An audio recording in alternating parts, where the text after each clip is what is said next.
नमस्कार साथियों। आप देख रहे हैं विष्णु टुडे और मैं हूं आपका साथी हरीश बिश्नोई। जी हाँ साथियों, हमेशा की तरह मैं एक नए शख्सियत के साथ नजर आता हूं और आज मैं हूं महाराष्ट्र के मुंबई में और मेरे साथ हैं जैन समाज के बड़े भामाशाह पृथ्वी जैन, जो अ, समाज और क्षेत्र में हमेशा सक्रिय नजर आते हैं और इन्होंने हाल ही में ही अपने निवास स्थान, जो जन्म स्थान है सांचौर, वहाँ पे गौ चिकित्सालय का निर्माण करवाने की इन्होंने ठानी थी और वर्तमान मंत्री और सांचौर के विधायक सुखराम बिश्नोई के मौजूदगी में इन्होंने नींव वहाँ पे दी थी और उन हॉस्पिटल का नाम है श्री जमुना देवी घेवरचंद जी की स्मृति में, स्वर्गीय जमुना देवी घेवरचंद जी की स्मृति में जो हॉस्पिटल का निर्माण हो रहा है। आइए पृथ्वी जी से बात करते हैं, सारी जानकारी लेते हैं कि आखिर में इन्होंने जन्मभूमि पे इस तरह का क्यों रुख अपनाया और किसकी प्रेरणा मिली। सबसे पहले पृथ्वी जी आपका स्वागत है। धन्यवाद। सर, सांचौर के अंदर आपने हाल ही में एक पशु चिकित्सालय बनाने की घोषणा की थी, क्या कारण रहा, किसका अपने प्रेरणा स्रोत मिला? ऐसा था कि हमारी कर्म भूमि सांचौर है। हम सांचौर से सब प्रवासी लोग मुंबई में आके अपना व्यापार करते हैं और व्यापार करके हम जो भी अपने एक व्यापार के अंदर एक स्तोत्र बनाते हैं कि कुछ धर्म के लिए खर्च किया जाए। इसी तरह मेरे माताजी का जो निधन हुआ था 2 जनवरी को, उस टाइम पे हमने कुछ धर्मदान किया था और हमें ये था कि कुछ ना कुछ हम सांचौर के लिए करें। तो वहाँ हमने देखा था काफ़ी सारी गाय और नंदी वो आवारा वहाँ घूमती है, एक्सीडेंटल होती है, बीमार होती है, तो उनके उपचार के लिए कोई जगह नहीं थी, कोई हॉस्पिटल नहीं था। तो हमारी सुखराम जी से कुछ बात हुई थी। सुखराम जी ने बोला था कि आप ये काम कीजिए जो हॉस्पिटल का जो आज तक सांचौर में नहीं है, और ये आप अपने मदर के नाम से, माँ के नाम से करवाइए।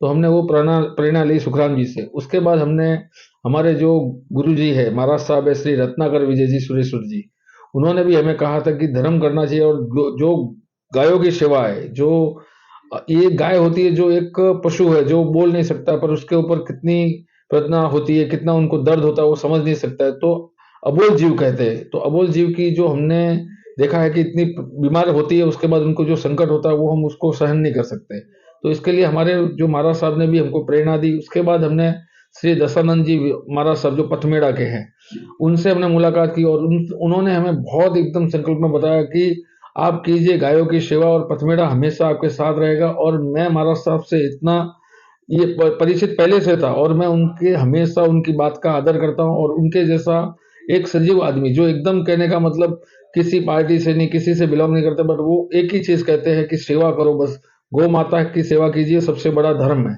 इस पे हमने जाके फिर एक विचार करके हमने लास्ट मंथ के अंदर ओपनिंग की गौशाला बनाने के लिए और गो चिकित्सा केंद्र बनाने के लिए। इसका नाम हमने रखा है गंगा जमुना गो चिकित्सा केंद्र सांचौर पथमेड़ा, अधीन पथमेड़ा के है। और ये महाराज साहब की प्रेरणा से, दशानंद जी की प्रेरणा से हमने स्थापित किया है।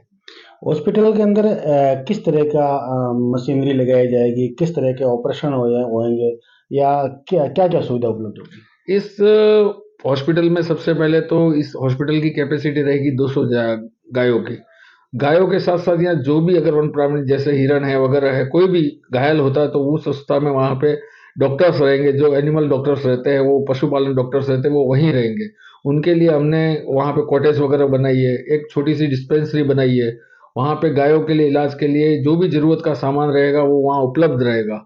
और वहाँ पे हम जितना ज़्यादा से ज़्यादा, जैसे हमने एक एम्बुलेंस ली है, उस एम्बुलेंस से जो भी सांचौर क्षेत्र में कहीं भी गायों का एक्सीडेंट होता है या बीमार होती है तो वहाँ से यहाँ लेके आएंगे, उसका इलाज करेंगे। इलाज होने के बाद उसको डिस्चार्ज करेंगे, जहाँ महाराज जी पथमेड़ा जी के महाराज साहब बोलेंगे वहाँ उस गाय को रेफर किया जाएगा। बिल्कुल, ये तो पृथ्वी जी ने बताई, लेकिन पृथ्वी जी, आप सांचौर से आते हैं और इतना बड़ा 2-2.5 करोड़ रुपए का प्रोजेक्ट है। पहले तो ये है कि सांचौर के अंदर हमने जन्म लिया तो उसके लिए कुछ ना कुछ तो करना हमारा एक दायित्व बनता है। और रही बात यहाँ पे हम जो इस जो जगह के अंदर है, इसमें हम पक्षी गृह भी बना रहे हैं, जिसमें पक्षियों की जो कबूतर वगैरह गृह बनता है वो बन रहा है। उसके बाद यहाँ पे प्याऊ बन रही है ठंडे पानी की। यहाँ पे हम एक छोटा सा कैंटीन टाइप का, जो आते जाते लोगों के लिए खाना मिले, जो एकदम शुद्ध खाना वहाँ पे मिलेगा। और उसके बाद वहाँ पे हमने पुस्तकालय भी बना रहे हैं, वहाँ एक गार्डन भी बना रहे हैं। और हमारे जो गुरुजन हैं वगैरह वहाँ से विहार करते हैं, उनके लिए हमने एक दो बिल्डिंगें बनाई जहां वो आराम कर सके, विश्राम कर सके, और वहां पे एक छोटा सा हॉल बनाया जो गुरुजी अपने उपदेश वहां दे सके। ये सब है। और साचोर के लिए हमने इसके लिए किया कि साचोर अब जिला बन चुका है और साचोर का नाम अब स्वर्ण अक्षरों में लिखा जाएगा। और साचोर इतना बड़ा एक क्षेत्र है जहां इतना बड़े क्षेत्र के अंदर एक भी गो चिकित्सालय नहीं था, इसके लिए हमने ये निर्माण करवाया। पृथ्वी जी, सांचौर के अंदर आप बहुत बड़ा निर्माण कार्य करवा रहे हैं गौ चिकित्सालय के लिए, और जो सरकारें आती है जाती है रहती है हमेशा ही, और राजनीति के बहुत बड़ा मायने रखती है सांचौर की राजनीति। और यहाँ जो सांचौर के उद्योगपति है वो भी शायद सांचौर के हैं, बाहर जो बेंगलोर, मुंबई, चेन्नई, गोवा, मद्रास कहीं भी काम करते हैं। तो सरकार से आप क्या चाहते हैं कि अगर सरकार सांचौर के लिए कुछ कर सके? सरकार से तो हम एक ही गुजारिश करते हैं, साचोर अब जिला बन चुका है और जिले की नींव हमेशा ये रहती है, उद्देश्य हमेशा रहता है कि वहाँ विकसित बिजनेस हो गए, वहाँ व्यापार बढ़े। आज हम प्रवासी लोग हैं जो मुंबई में आके, यहाँ मुंबई के आजू बाजू है, या जैसे ठाणे है, कलम्बोली है, तलोजा, वहाँ हम छोटी छोटी फैक्ट्रियाँ वगैरह लगाते हैं। जैसे गुजरात में काफी सारी जगह। तो हम साचोर से, और वहाँ के मंत्री जी जैसे सुखराम जी बिश्नोई अब मंत्री थे, उसके वहाँ अशोक गहलोत जी मुख्यमंत्री थे, उनसे एक ही गुजारिश करते हैं कि साचोर को एक बड़ा भूखंड जैसे रिको इंडस्ट्रियल स्टेट करके दिया जाए, जहां हम जितने भी प्रवासी मुंबई में हैं, मुंबई छोड़ो, हैदराबाद, चेन्नई, मद्रास, गोवा, कलकत्ता, जहां पे भी जितने भी प्रवासी लोग हैं वो अपना बिजनेस साचोर से कर सके। क्योंकि आज हमारे 36 कौम के व्यापारी भाई यहाँ मुंबई में और बहुत अग्रेसिव होकर बिजनेस करते हैं, आज बड़े बड़े बड़ी बड़ी फैक्ट्रियां चलाते हैं। तो उनसे हम एक ही उद्देश्य चाहते हैं कि वहां रिको जोन बने और वहां पे जमीन आवंटित होवे और वहां हम फैक्ट्री लगावे। जैसे पाइप फिटिंग्स की फैक्ट्री लग सकती है, पाइप की फैक्ट्री लग सकती है, री रोलिंग की लग सकती है, मेल्टिंग के स्क्रैप को मेल्टिंग करने की मशीनें लग सकती है। तो जैसे जिला बना है तो वहां पे उद्योग क्षेत्र लगाना बहुत बड़ी चीज ये होती है। तो वो साचोर के प्रवासियों के लिए मेटल व्यवसाय आज हमारा मुंबई में जैसे है, मेटल एसोसिएशन है, वो आज एशिया की सबसे बड़ी मेटल एसोसिएशन, सबसे बड़ी मंडी कही जाती है।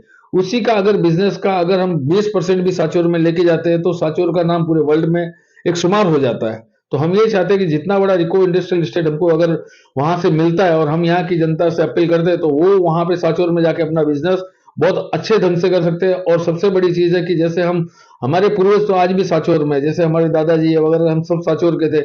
36 कौम के लोग, अपने 2 भाई वहां रहते, 2 भाई यहाँ रहते, तो अगर वहां साचोर में गए तो चारों भाई मिलकर साथ में रहेंगे और बहुत बड़ा व्यापार होगा।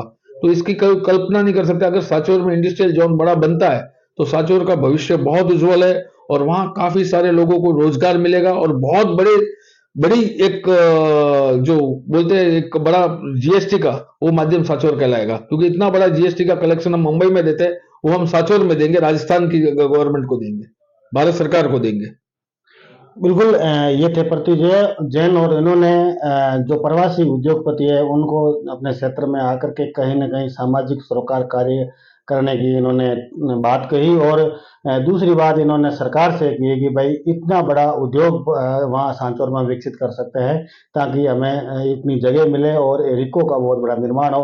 कोई भी सरकार हो, किसी भी की भी सरकार हो, लेकिन जो छोटे व्यापारी है, जो वहाँ के मजदूर लोग हैं, उनको हम जो है रोजगार देना चाहते हैं। बहुत ही अच्छी सोच कह सकते हैं प्रति जैन की थी कि हॉस्पिटल का निर्माण ये कर रहे हैं और आगे आगामी भविष्य में जहाँ जहाँ भी जरूरत पड़ेगी उन्होंने कहा है कि हम सरकार और समाज के साथ कंधा से कंधा मिलाकर चलेंगे। बहुत बहुत धन्यवाद।